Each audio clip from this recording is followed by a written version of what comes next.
Recognized for years as the world's most beautiful island, Boracay really is one of the dreamiest places anyone can ever visit at any point in time, be it to enjoy, relax, or to explore. Since Boracay has started to open its shores to tourists again, in this special episode, I take you through what you need to know if you want to travel to the island in this new normal.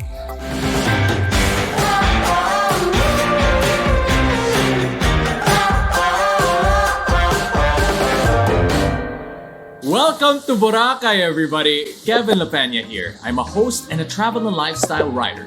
And for the first time in this series, we finally get to shoot outdoors. And this is a good sign because this means slowly but surely, tourism is starting to open up again. Which is why I would like to thank Travel Warehouse Inc., the Tourism Promotions Board of the Philippines, and the DOT for making this trip possible. Now, I'm sure many of you have been longing for a much-needed break away from the city. And what better place to plan a getaway than to the beautiful island of Boracay? But how, you might ask? Well, if you'd want to head here as well, here's what you need to do.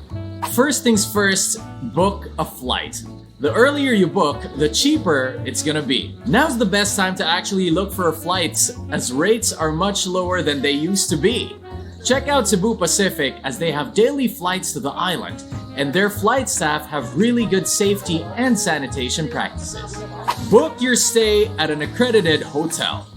For a list of accredited Boracay accommodations, I'm going to be including a link below. There's actually a lot to choose from, but I'd highly recommend checking out the Henann Regency Resort and Spa, as it's located in the sweet spot of Station 2 and is within close proximity to pretty much everything along the White Beach.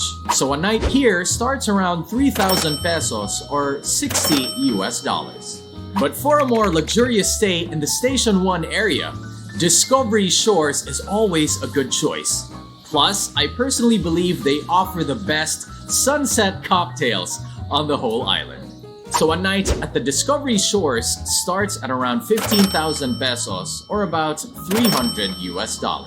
Next is to get a PCR swab test.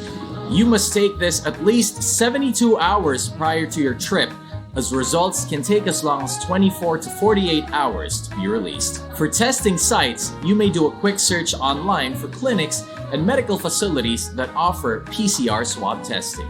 But for your reference, PCR tests usually cost around 3,500 pesos or about $70 US. Next on the list is to get a QR code. Once your results are released and you're in the clear, all that's left for you to do is to complete an Aklan Boracay tourism form at touristboracay.com and email its confirmation along with your negative PCR results, your flight details, and your booking confirmation to touristboracay@gmail.com for them to give you a QR code. They'll send back a health declaration card along with your QR code, which you will need to print out and bring with you for them to grant you entry to the island upon your arrival. Now don't worry, this is absolutely free of charge and is issued on the same day or about a day after you submit all of your requirements. Now, when you get to the island, there are a few things you should keep in mind as well, such as wearing a face mask on the beach, face shields at the airport and during boat transfers, as well as in select enclosed spaces on the island, designated swimming areas at the beach, and the island's curfew. Now don't worry, I'm going to be including a more detailed list of these in the description below. Now, what's there to do when you get to Boracay? Everything's pretty much the same, actually.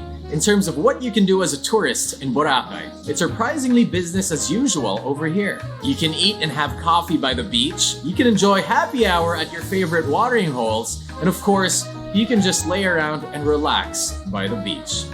But what I'd recommend is for you to make the most out of your stay and try out all the island activities, such as island hopping, diving, parao sailing, paddleboarding, and many others. They're very much in operation at this time and also observe safe sanitation and safety protocols. So not only do you get to enjoy, but you'd also get to help and support this sector of local tourism, as this was badly hit by the lockdown. Now I can go on the whole day about all the other things that there is to do in Boracay, but perhaps I can leave them for another video. Alright, I hope this has been helpful to those who have been curious about traveling to Boracay during these times. But just to mention it again, it really is safe and worth it to come back to this island. So to those that do end up coming over, just always remember to please keep safe. Thank you everybody, and I hope to see you guys soon.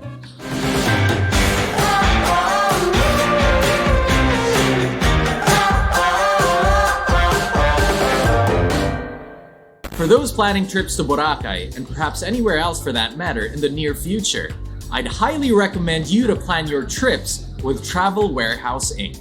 Especially with all the requirements and guidelines you'd need to provide and follow while traveling, I'm telling you, they're gonna make your lives much easier. From booking and processing all the requirements you'd need to arranging pretty much everything throughout your whole trip. And sometimes, they can even get you really good deals too. Just check them out on their website or on their Facebook page. So once again, keep safe and healthy everybody, and happy travels.